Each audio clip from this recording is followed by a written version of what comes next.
Hoy vamos a estudiar 4 capítulos.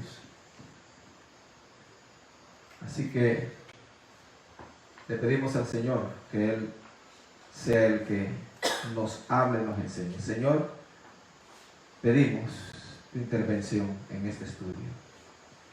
Seas tú dirigiéndolo, Señor, y no yo. Que sea tu Espíritu Santo hablando a nuestras vidas y enseñándonos lo que tenemos que aprender. A ti sea la gloria, Señor. Amén.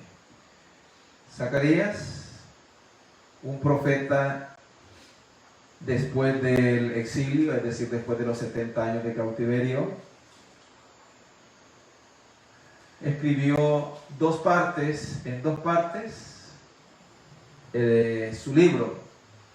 Uno estando joven, capítulo 1 al capítulo 8, y la segunda parte, ya estando anciano, escribe los 5 capítulos restantes, los 6 capítulos restantes.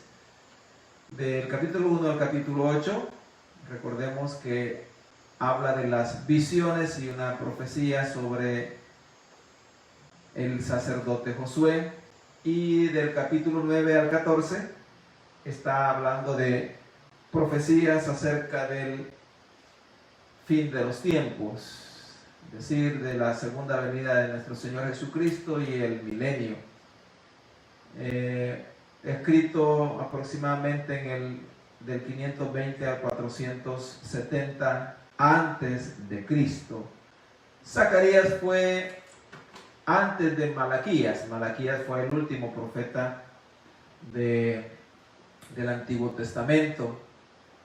Con las profecías de Malaquías se inicia, después de estas profecías, los 400 años de silencio, que no hubo palabra escrita. Y Zacarías es antes de Malaquías, después de Ageo.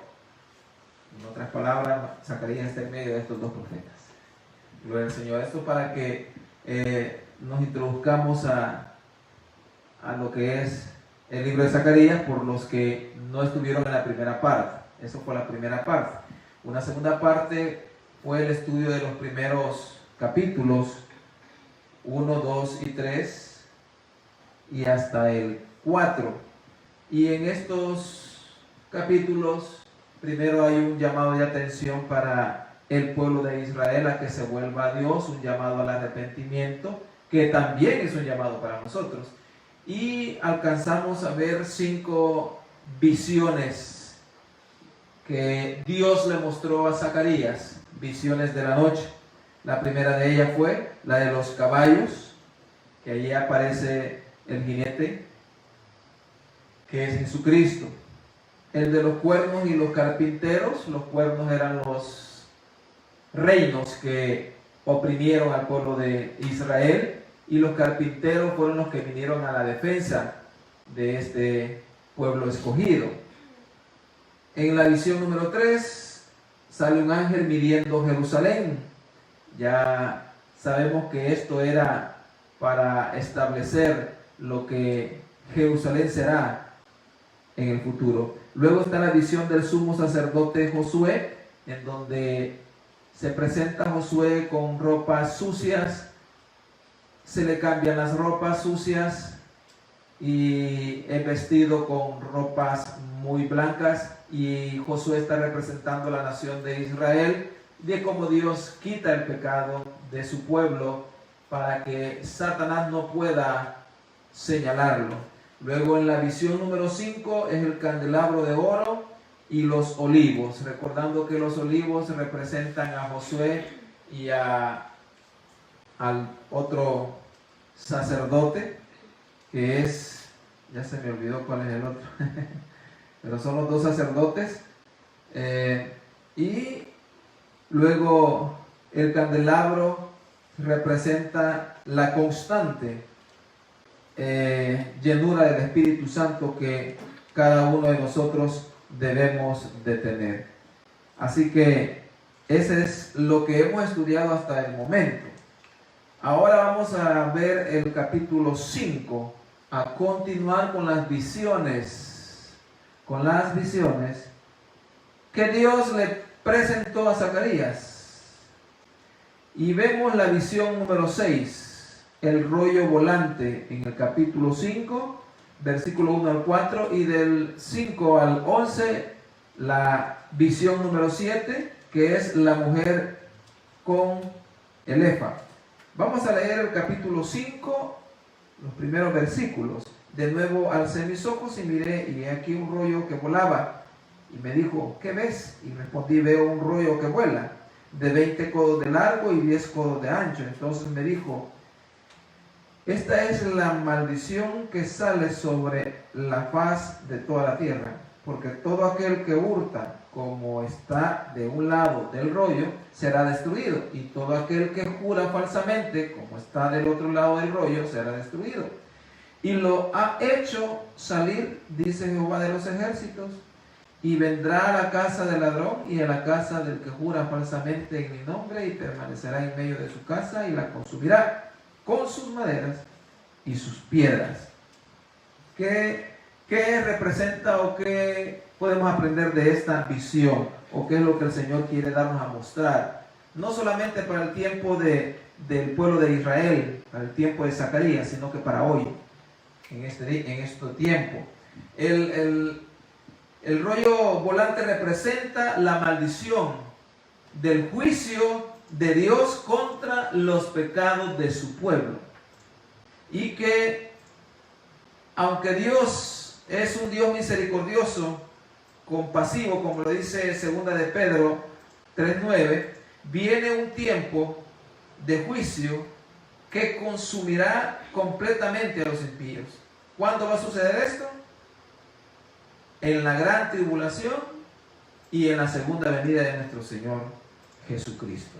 Entonces, esta visión presentada a Zacarías, y que hoy nosotros estamos volviéndola a leer, ¿verdad? Porque algunos de ustedes ya han leído el libro de Zacarías. Para los que no lo han hecho, pues primera vez que leen esta visión, y que prácticamente es una profecía de cómo el Señor va a destruir a los pecadores, especialmente aquellos que no lo reconocieron como Hijo de Dios. Capítulo 5, versículo 5, la visión número 7, la mujer en el efa. Y salió aquel ángel que hablaba conmigo y me dijo, alza ahora tus ojos y mira, ¿qué es esto que sale? Y dije, ¿qué es? Y él dijo, este es un efa que sale. Además dijo, esta es la iniquidad de ellos en toda la tierra. Y aquí levantaron la tapa de plomo, y una mujer estaba sentada en medio de aquel efa. Y él dijo, esta es la maldad. Y la echó dentro del efa, y echó la masa de plomo en la boca del efa. Alcé luego mis ojos y miré, y he aquí dos mujeres que salían y traían viento en sus alas, y tenían alas como de cigüeña. Y alzaron el efa entre la tierra y los cielos. Dije al ángel que hablaba conmigo, ¿a dónde llevan el efa? Y él me respondió, para que le sea edificada casa en tierra de Sinar, y cuando esté preparada, lo pondrán sobre su base. Otra visión de juicio, como la primera de los rollos. Algo que se me olvidó decirles sobre los rollos es que un codo mide 45 centímetros, y cuando hablamos de 10 codos, estamos hablando de 450 centímetros, 4 metros y medio. Es lo que medía, por un lado, el rollo. Y 20 codos serían 900. Sí, ¿verdad? Sí, correcto. 900 centímetros, es decir, 9 metros. Es lo que medía el rollo, algo grandecito, ¿va? 9 metros por ¿cuánto dijimos? Por 10 codos, por 4 y medio. 4 y medio.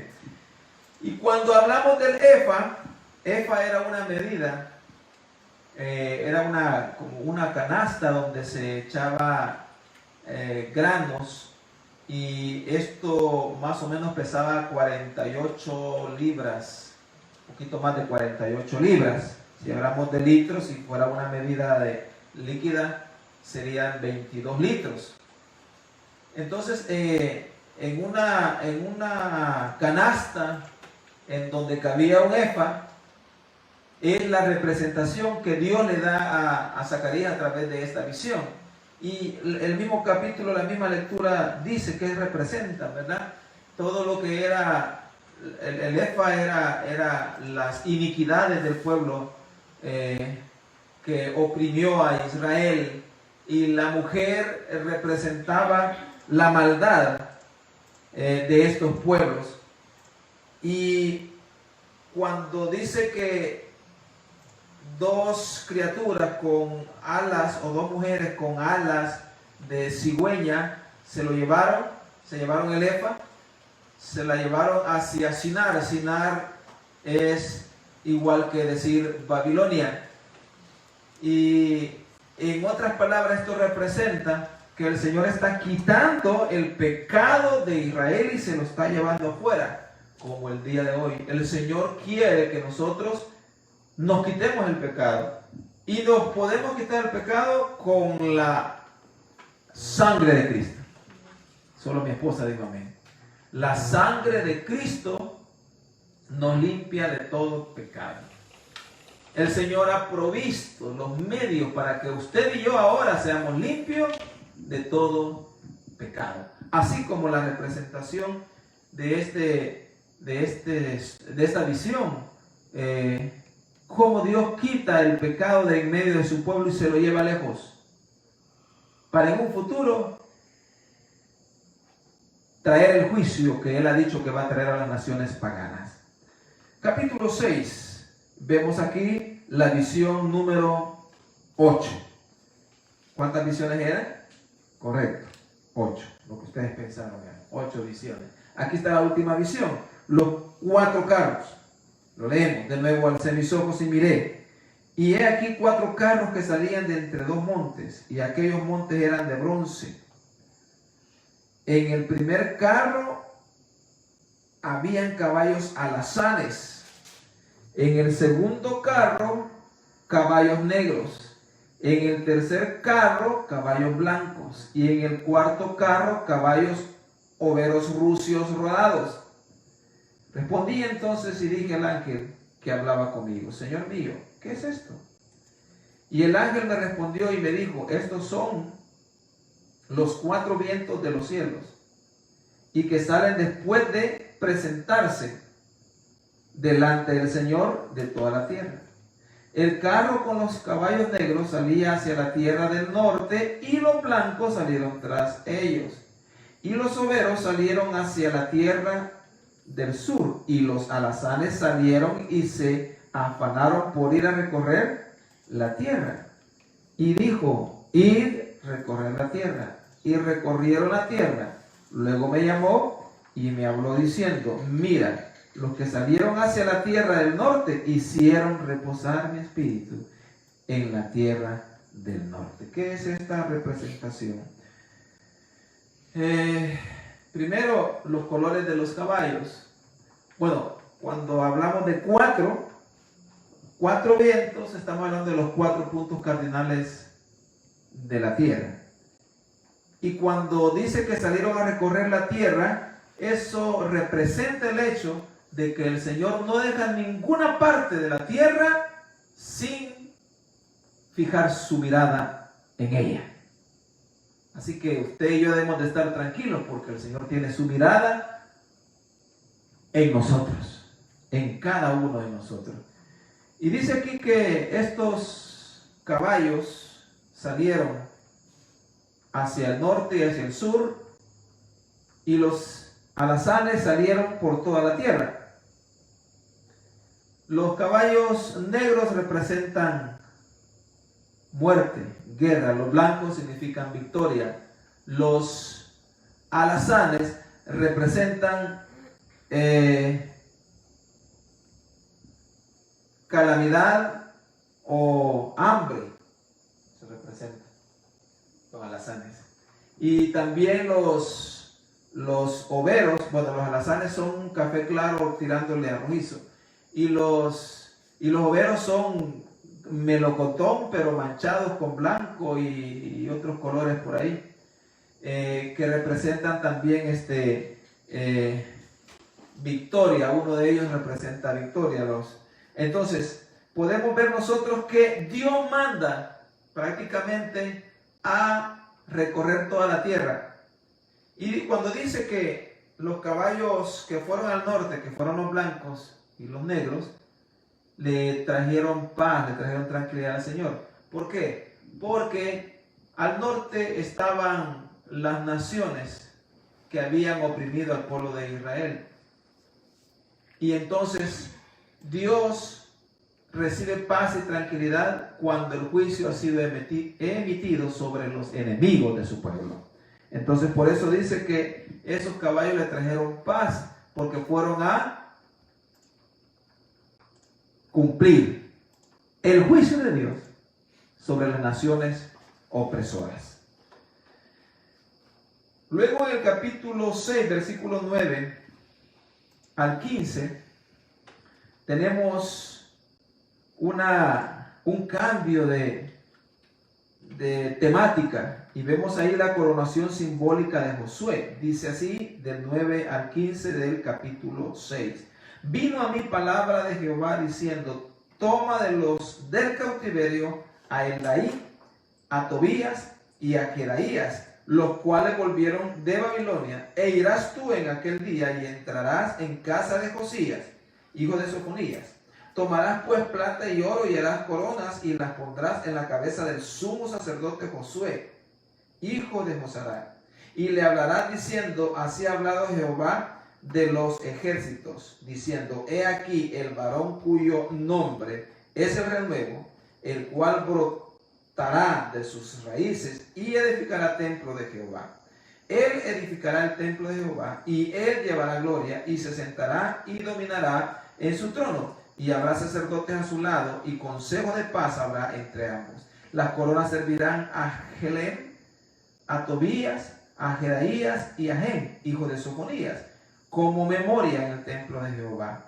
Los que están lejos vendrán y ayudarán a edificar el templo de Jehová, y conoceréis que Jehová de los ejércitos me ha enviado a vosotros. Y esto sucederá si oyereis obedientes la voz de Jehová vuestro Dios. Promesa de que Dios va a cumplir su palabra. Aquí se está ejemplificando el reinado, la coronación de Jesucristo. Josué está representando a Jesús mismo, el sacerdote Josué. Y todos los que recibieron las coronas, estamos hablando de Jedaías, de Gen, de Helem, de Tobías, están representando a la iglesia, que también va a ser coronada en aquel gran día, y reinaremos juntamente con nuestro Señor Jesucristo. Y en el versículo 15 dice: y los que están lejos vendrán y ayudarán a edificar el templo. ¿A quién se refiere? Se refiere a todas aquellas naciones, a todos aquellos que no son judíos, gentiles, que aceptaron el reinado de Jesucristo y han venido y han reconocido que como Jesús no hay nadie más. Que como Jesús no hay nadie más. Amén. Aleluya. Capítulo 7 y capítulo 8. El capítulo 7 tiene un tema muy interesante. El primer tema del capítulo 7 dice: el ayuno que Dios aprueba. No lo vamos a leer, porque vamos a leer una parte de Isaías. Este tema ya lo hemos hablado en la iglesia del cenáculo, pero aquí, cuando el pueblo de Judá regresó a reconstruir los muros de la ciudad y el templo, preguntan si tienen que seguir ayunando el 5º mes y el 7º mes, como lo hacían en el cautiverio. La ley establecía solamente un ayuno al año y era en el séptimo mes. Pero ellos habían puesto un ayuno en el quinto mes que era para recordar la destrucción del templo a manos de Babilonia. No estaba mal, estaba bien. El problema era de que el ayuno que ellos realizaban tanto en el quinto como en el séptimo mes no era bien visto por los ojos de Dios. Y por eso, cuando usted lea el capítulo 7, espero que ya lo haya leído, porque yo les dije que leyeran todo el libro de Zacarías.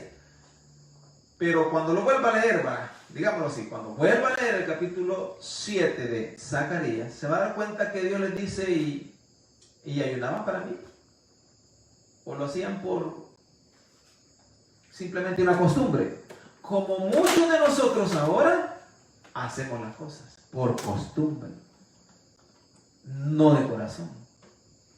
Y fíjese bien que yo me incluyo para que no se malinterprete. El pastor nos está tirando, nos estamos diciendo nosotros. Hoy en día, muchas cosas de las que hacemos, las hacemos por costumbre. Algunos por costumbre vamos a la iglesia. Perdón si los ofendo a algunos. Algunos se conectan por costumbre. Para que me vea el pastor que estoy conectado. Así hacía el pueblo de Israel, perdón, el pueblo de Judá, porque era el reino del sur. Judá, cuando estaba cautivo en Babilonia, ayunaban el séptimo mes y el quinto mes. Pero lo hacían por costumbre. No era un ayuno que salía del corazón. Y vámonos entonces a Isaías 58. Ese es el ayuno que Dios les estaba pidiendo ahí en Zacarías. El que menciona a Isaías en el capítulo 58. Vamos a leer solamente unos 4 versículos. O quizá un poquito más. Dice, desde el versículo 3. ¿Por qué dicen, ayunamos y no hiciste caso? ¿Humillamos nuestras almas y no te diste por entendido? Una pregunta que le hacen a Dios. He aquí que en el día de vuestro ayuno buscáis vuestro propio gusto y oprimís a todos vuestros trabajadores. He aquí que para contiendas y debates ayunáis, y para herir con el puño inicuamente. No ayunéis como hoy, para que vuestra voz sea oída en lo alto. Es tal el ayuno que yo escogí, que de día aflija el hombre su alma, que incline su cabeza como junco, y haga cama de silicio y de ceniza. ¿Llamaréis esto ayuno y día agradable a Jehová? ¿No es más bien el ayuno que yo escogí, desatar las ligaduras de impiedad, soltar las cargas de opresión y dejar libres a los quebrantados, y que rompáis todo yugo? ¿No es que partas tu pan con el hambriento y a los pobres errantes albergues en casa? Que cuando veas al desnudo lo cubras y no te escondas de tu hermano. Entonces nacerá tu luz como el alba, y tu salvación se dejará ver pronto, e irá tu justicia delante de ti, y la gloria de Jehová será tu retaguardia. Y en el versículo 11, mire qué va a pasar si realmente hacemos todo esto que dice el verdadero ayuno. Jehová te pastoreará siempre, y en la sequía saciará tu alma y dará vigor a tu hueso, y serás como huerto de riego y como manantial de aguas, cuyas aguas nunca faltan. Hasta lo cantamos, ¿verdad? Jehová te pastoreará siempre, en la sequía saciará tu alma y dará vigor a tus huesos. Jehová te pastoreará siempre. Ay, que el Señor me dijo que hiciera 7 ayunos, que el Señor me dijo que hiciera 20 vigilias. No está malo, excelente, hermano, hágalo. Pero que cuando lo hagamos, no lo hagamos para contienda. Es lo que está diciendo Isaías 58. No para pelear, no para sacarle el trapo a fulano. Y que sigamos siempre nuestras cosas incorrectas. Debemos de humillarnos. cuando vayamos al ayuno. Y eso es lo que le está reclamando, digámoslo así, el Señor en esta escritura de Zacarías capítulo 7. El ayuno que Dios aprueba. ¿Dónde está descrito el ayuno que Dios aprueba? Está en Isaías. Atender al afligido, cubrir al desnudo, darle comida al hambriento, al quebrantado, atenderlo. Ese es el verdadero ayuno. Entonces, pastor, no debo de dejar de comer. No, hermanos, hay que hacerlo. Porque la definición exacta de ayuno es eso, ¿verdad? Abstenerse de comer o abstenerse de algo, que ese es otro tema que podemos hablar en otra vez, ¿verdad? En sí, ¿qué es un ayuno? ¿Verdad? Abstenerse de algo. Nosotros lo hacemos abstenernos de comer. Hay que hacerlo, sí. Pero no es eso lo que el Señor aprueba al 100%, porque el Señor lo que mira es nuestro corazón. Si lo estamos haciendo para que los demás, uy, el hermano hizo 3 ayunos, que el hermano hizo tantos ayunos, oh, qué santo. No es así, hermano. Porque recuerde usted la oración del publicano y del fariseo, ¿verdad? El fariseo hacía todo. Ayunaba, diezmaba, todo lo que la ley decía. Y el publicano se presentó al Señor y le dijo, Señor, ten compasión de mí, soy pecador. Ese es lo que el Señor ve. Dios sea exaltado. Luego en el capítulo 7, versículo 8, habla de la desobediencia, que es la causa del cautiverio. Una vez más el Señor les dice que está enojado. Está enojado por todo su proceder. Por esta lista de pecados que se menciona en el capítulo 7, versículo 8 hasta el 14, es que Dios dio lugar al cautiverio, porque ya era muy tarde para arrepentirse por todos estos pecados que se mencionan aquí en esta parte. Dios llamó y nos está llamando a hacer justicia, a hacer misericordia. A eso nos está llamando el Señor hoy, que estamos a tiempo, y que hay que aprovechar el tiempo de la gracia, que hay que aprovechar el sacrificio de Jesucristo en la cruz del Calvario para perdón de pecados. Pero muchos no lo estamos aprovechando. Seguimos en nuestros delitos y pecados, jugando a ser cristianos. Muchos estamos todavía jugando a ser cristianos. Así que, hermanos, seamos obedientes. Y en el capítulo 8 hay una promesa de la restauración de Jerusalén. Todo este capítulo, hermano, está hablando del reinado de Jesucristo después de la gran tribulación y del juicio de las naciones opresoras del pueblo escogido. Usted sabe que después de los 7 años de tribulación, Jesucristo viene con la iglesia como ejército a defender al pueblo de Israel en su segunda venida. Y todas las naciones serán destruidas. Todas las naciones que se opongan a Israel, que estén en contra de Israel. Y luego dice que los ancianos van a andar ahí, los jóvenes van a andar tranquilos. ¿Qué está hablando? Está hablando del reinado milenial de Jesucristo. Y cuando habla de muchos pueblos, incluye a los gentiles. Aquellas naciones que no fueron destruidas porque quizás estaban a favor del pueblo de Israel, como hoy en día, ¿verdad? Hay muchos pueblos, muchas naciones que están defendiendo a Israel. Yo no me atrevería a decir un nombre de naciones que van a ser salvas o no van a ser destruidas. No me atrevería a decir. Pero sí puedo mencionar algunas de las naciones que están a favor de Israel, y una de esas es Estados Unidos, ¿verdad? Y Inglaterra. Y hay otros países europeos que están defendiendo la causa de Israel, pero en su gran mayoría las naciones no están de acuerdo con el Estado judío, con el pueblo de Israel. Pero aquí está la promesa de la restauración de Jerusalén, capítulo 8 de Zacarías. Usted una vez más puede leerlo en casa y se va a dar cuenta de todo lo lindo. Y usted puede verlo una vez más en Apocalipsis, cuando habla del milenio. Y ahí va a estar la restauración del pueblo de Israel, el reinado milenial de Jesucristo. Y usted puede recordar lo que la palabra de Dios dice que el león jugará con el cordero, que los niños van a poder acariciar a los leones.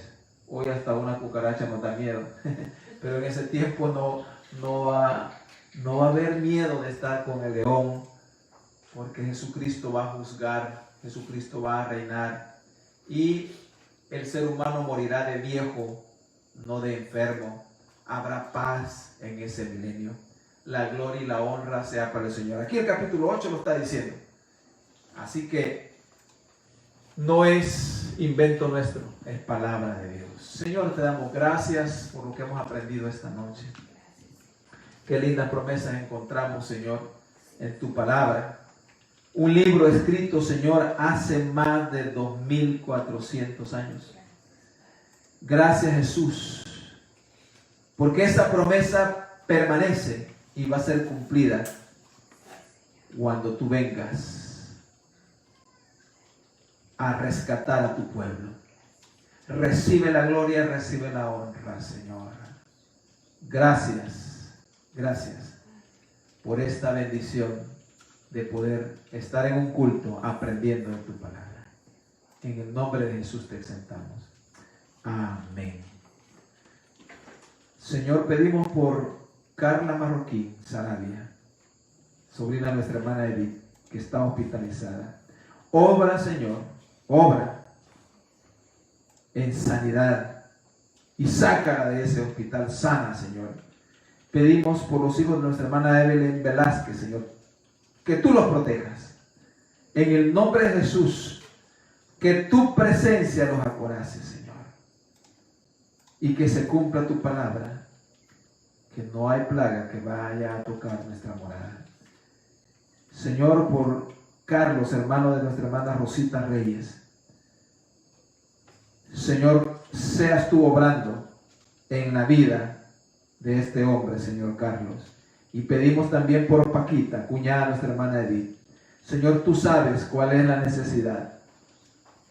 Y yo me atrevo a pensar, Señor, que la mayor necesidad de hoy es sanidad en los cuerpos, en el nombre de Jesús. Provisión para los que no tienen y protección para los que tengan que andar exponiendo, Señor, en las calles, en los hospitales, en las empresas, en todo lugar, Señor, protégenos. Bendito sea tu nombre. Amén. Vamos a recordarles que el día de mañana hay altar familiar y yo les mandé la guía ahí en el chat oficial. Lástima que algunos se han salido, ¿verdad? Esperamos que el Señor siga con ellos en los altares familiares. Y el jueves tenemos culto general.